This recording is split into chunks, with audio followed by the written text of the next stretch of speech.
Step aside Champagne, Tuscany and the Napa Valley. There's a new wine region on the map, and it may not be somewhere you expect.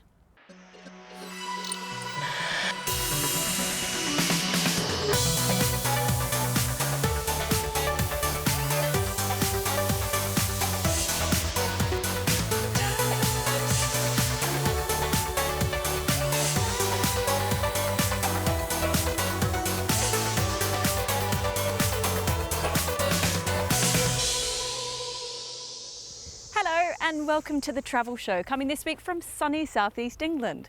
This place is known for its beautiful landscapes, historic villages and cracking country pubs, but it's also becoming an emerging wine tourism destination. I'm here to discover why. Also coming up on this week's show. Armed only with a smartphone as his guidebook, Ben continues his journey through China, and this time social media takes him well and truly off the beaten track. Despite the fact that I'm pretty much in the middle of nowhere in China, I've come here because Tongguan is the centre of what is a very interesting social media experiment. Carmen's here with her rundown of the latest trending travel stories. And we've got news of a campaign hoping to persuade more people to experience the indigenous side of Australia when they head down under.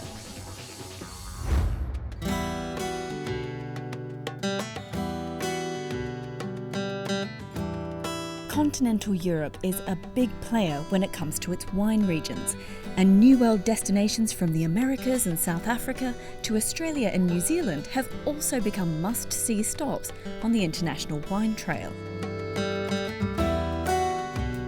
But in recent times, a new contender has stepped into the ring, the rolling green hills of southern England. Wine has been grown in England since the Roman times, but it's never really gained a reputation for being of very high quality until recently.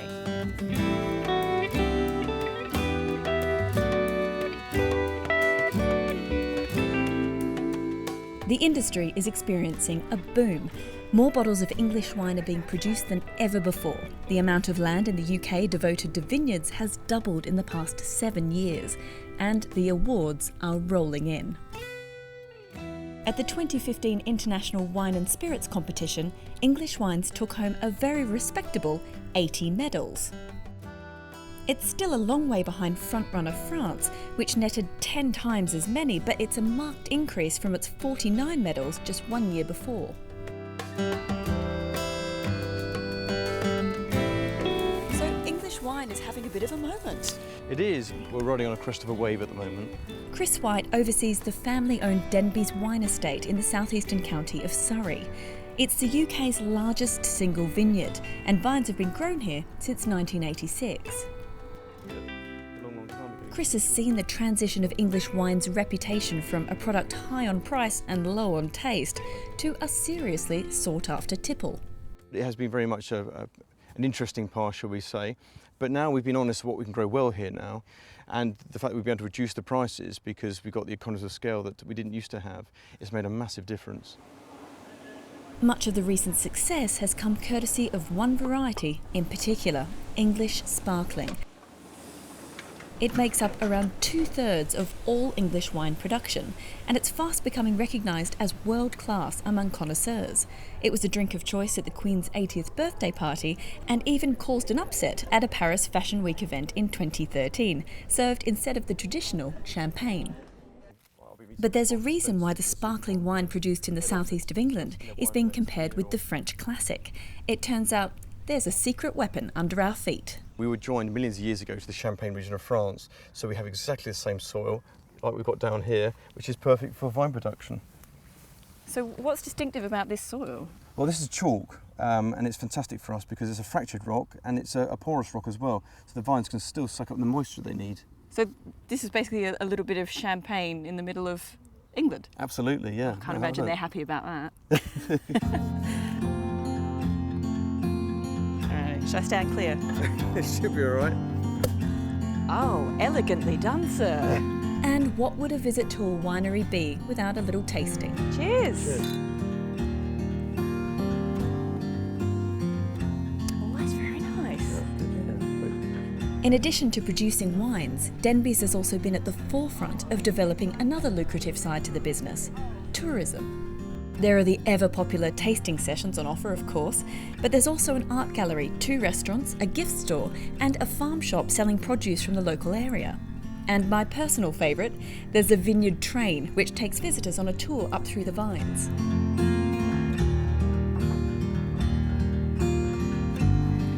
Wineries aren't the only ones looking to attract tourists to this region. There's a whole host of enterprises popping up, like cycle tours. Hello. Hello. I'm Krista, Hi, lovely to Andrew. meet you. Lovely to meet you. So, where are you going to take me?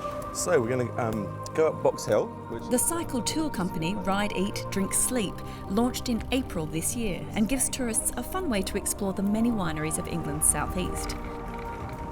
The tours are tailored to cyclists from the very proficient to those rather less accustomed to being on 2 wheels. I mean, it is gorgeous. is lovely. Much more of a climb. A little bit, yeah. You wait to see the view just coming up around the corner. It is spectacular. Make it all worthwhile. Absolutely. Wow.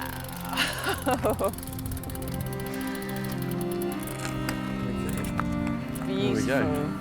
As you can see, it's one of the most incredible views in southern England. It is rather lovely. And so there are a lot of very well-developed wine tourism regions around the world. Can southern England really compete with those big hitters? Yes, I think absolutely it can. As a tourist destination, we've got great transport links with London. We've got great food in the region. It's a beautiful part of the world.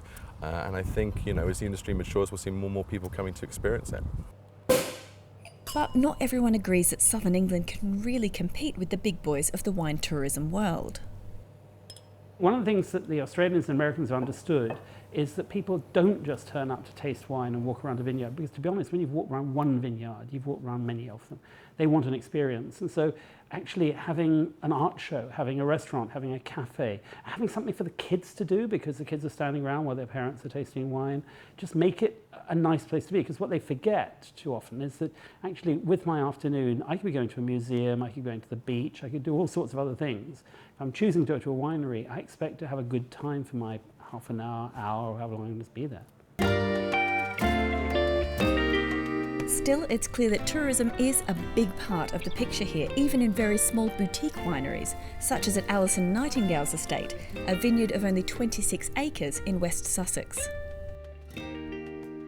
Right from the beginning, we wanted to choose a site that would be attractive to visitors and we would be able to welcome on site and would have the facilities to be able to offer them some form of tours and tastings.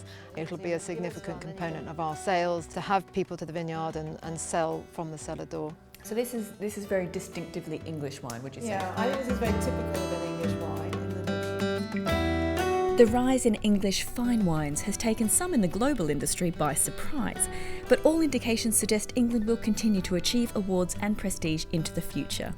Whether the tourism industry will grow with it and take on the world's best-known wine hubs remains to be seen, but for now that's an ambition that many in this region expect one day will bear fruit.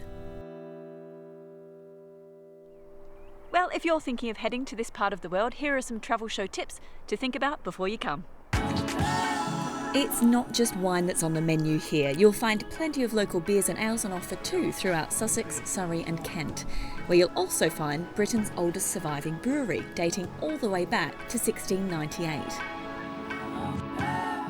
Because of its close proximity to London and the fact it's home to many historical sites, beautiful scenery and chocolate box villages, this place can feel a little crowded during the summer months.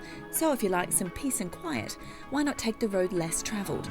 Miss out on some of the tourist hotspots, pack a rucksack and head off on foot using the network of trails and rambling paths that crisscross the southeast.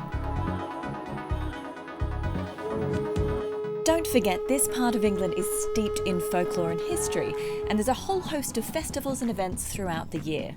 One of our particular favourites is the Jack in the Green celebration that happens every year in Hastings in East Sussex. It dates back to the 17th century and claims to be the biggest gathering of Morris men you'll see anywhere in England. And it goes without saying, don't forget to pack an umbrella. Like in much of the UK, the weather here can be changeable to say the least. Pack for both sun and showers and you should have it covered. After all, you don't get stunning green scenery like this without the occasional drop of rain.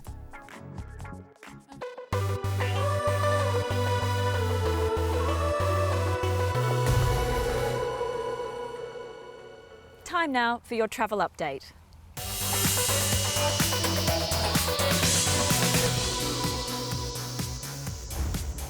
Festival celebrations are still going on at the Tunisian resort, where just a month ago 38 people were shot dead on the beach. It's the first time that Sousse has held the Al Sou Art Festival since the revolution in 2011.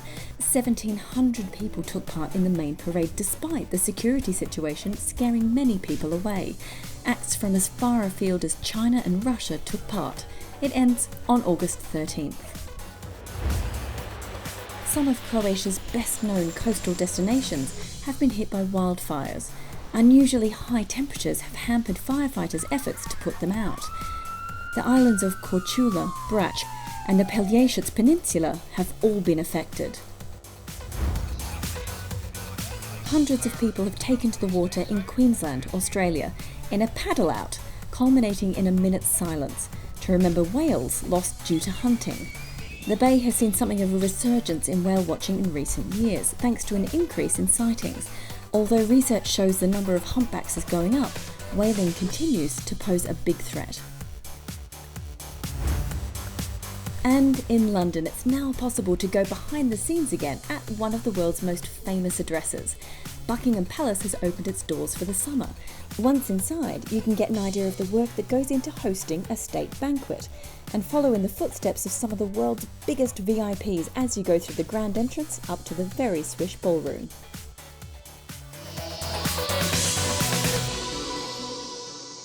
Still to come on The Travel Show. Carmen's here with her rundown of trending travel stories online, and we join Ben as he heads off the beaten track in China and discovers a remote village where mobile phones are now an essential lifeline. Oh, stand shorter, okay. I'll try. I'm not even tall.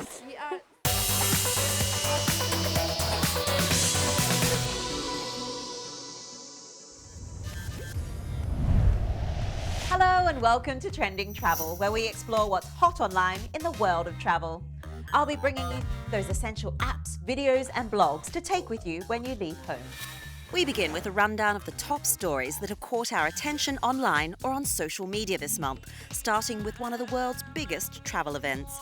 Millions of Muslims are thought to have travelled to Mecca during Ramadan, and a Twitter campaign using the hashtag Mecca Live succeeded in encouraging the app Snapchat to stream worshippers' stories live online. The mobile messaging app launched its live feature last year, which allows users to contribute videos and pictures to a live stream that disappears after a short period of time. A pilot named Adam Senatori has become an Instagram star after sharing photos from around the world, giving the striking views from his cockpit. But don't worry, Adam doesn't pilot and take pictures at the same time. And step aside one direction, there's a new crush in town. When Ikemen, which roughly translates as hot young guys, started trending in Japan, some followers may have been surprised to see that the object of affection was in fact a gorilla in Higashiyama Zoo named Shabini. Go figure. Finally, the hashtag #TheAfrica the media never shows you swept social media this month. Tens of thousands of people have used the hashtag, which draws attention to positive aspects of Africa, which rarely get media attention. Traveller Helen Davies has been blogging about her journeys across Africa for years. We asked her what her tips are for seeing the Africa that the media never shows you. It's actually one of the best places in the entire world to do adventure sports. So it's a brilliant place to do things like bungee jumping, whitewater rafting, kite surfing, skydiving, and there are so many places in the continent to do those things. So especially places like Uganda, Zambia, Zimbabwe, Namibia, they're absolutely brilliant. Now let's look at the viral videos that have been clocking up the views this month.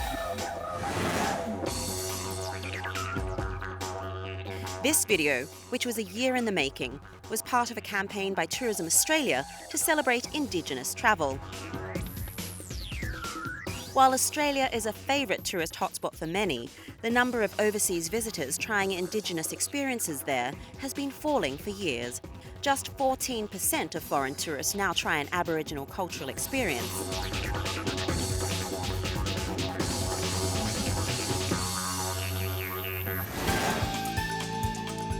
We loved this video by Miguel Santana called Memories of Tokyo, which has been viewed over 70,000 times.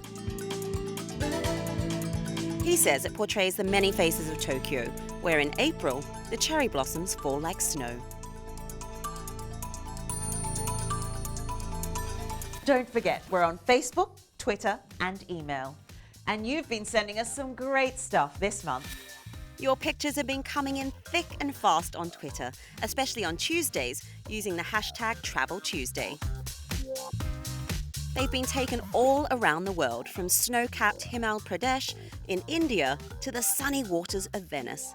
We especially enjoyed these pictures from Twitter user Eat, Sleep, Shoot, Travel in Athens, who added the hashtag #WhatGreekCrisis.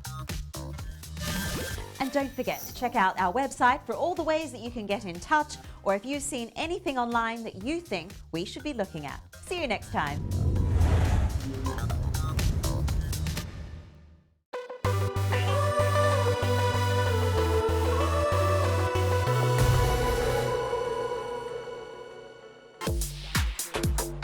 To finish this week, it's time to rejoin Ben Zand on his journey across China. He's left his guidebook at home and, armed with just a smartphone and a local SIM card, he's asking the locals to help him along the way instead. Last week, we saw him try out translation apps at a tourist hotspot. Let's go for an easy one. Toilet. Do we have toilet? Beef ears. But this week, he goes off the beaten track in search of a rural community who are using technology to keep their village alive.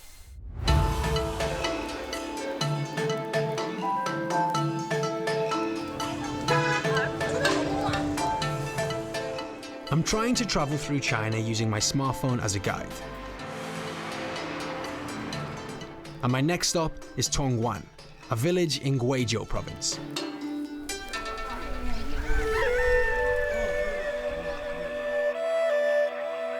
I managed to stumble across this place on the internet, and despite the fact that I'm pretty much in the middle of nowhere in China, I've come here because Tongguan is the centre of what is a very interesting social media experiment. Tongguan is a Dong minority village. The Dong are one of 56 ethnic groups officially recognised by China. They're famed for their carpentry, with wooden houses and covered bridges. I'm in one of the poorest provinces in China, but this is actually one of the best connected villages in the country. It's all thanks to a project run by Tencent, a communications company. They've given the villagers over 100 smartphones and have even installed a 4G mast nearby. Why, you might ask? Well, Tencent claims it's helping to preserve Dong culture. Having heard I was going to be in town, Tencent have sent along the beautiful Li Ming to show me around. We're currently outside some form of factory where some of the ladies, I believe, have been given phones. Yeah, these two ones, they had mobile phones. Okay. Yeah. Sorry to interrupt you in your beautiful garments. What is it that you use your phone for here? To make phone calls and to use WeChat, especially for some information we like to share with others. Do you not think that could potentially make you lose bits of your culture as you take in bits from everywhere else from the internet? Usually we just get the information of our own culture, so I don't think it's a problem. She wants a photo with me so she can share it on Moments, which is part of the WeChat app. Stand a bit shorter. Oh, stand shorter. Okay. I'll try. I'm not even tall. Visiting here, it's clear that Dong people are extremely proud of their traditions. And it's hoped that by having these phones, this culture can be strengthened, Dong produce can be sold online, and information can be shared with each other, including with family members who live far away. Yang Xiaoying works as a cook in the village. So what do you use your phone for? She told me she uses her phone to video call her son, who works in a factory hundreds of miles away in Guangdong province. And, as luck would have it, he was just on his lunch break. He's calling right now. Should we answer? Okay. Ni hao. So as I would be if I called my mum and there was a random dude sitting next to her, her son is very confused, but this is clearly a good way to keep in contact with him. For a moment, seeing her son all gets a bit too much for Yang Xiaoying.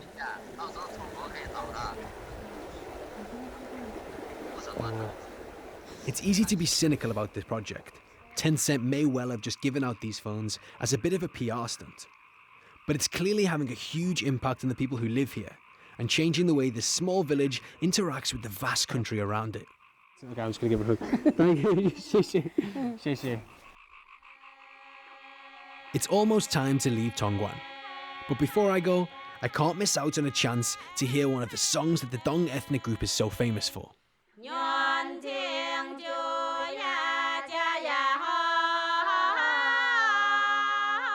Who knows what impact the internet will have on the culture here?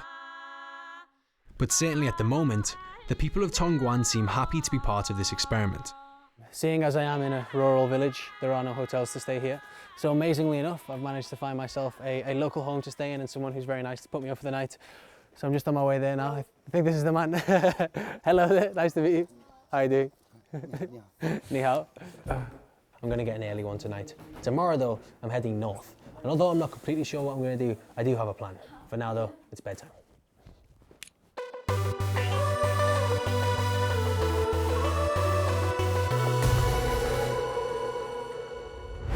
Well, that's all we've got time for on this week's show. But don't forget, you can keep up with us while we're out on the road in real time by signing up to our social media feeds, details of which are on the screen now. Coming up next week, we head to China for the last part of Ben's journey as he uses the power of social media to hook up with some locals to try some specialty dishes.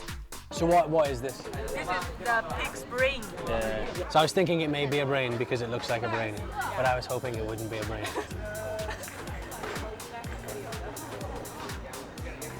It's just the texture. Oh, it's bitter as well. Oh, it's bitter. Bitter? Bitter. And staying in Asia, Carmen heads to Taiwan to find out why the indigenous black bear is at risk of becoming even more endangered than the panda. I've never been inside a bear enclosure before. so do join us then if you can. But in the meantime, from me, Krista Larwood, and the rest of the Travel Show team here in England's wine country, it's goodbye.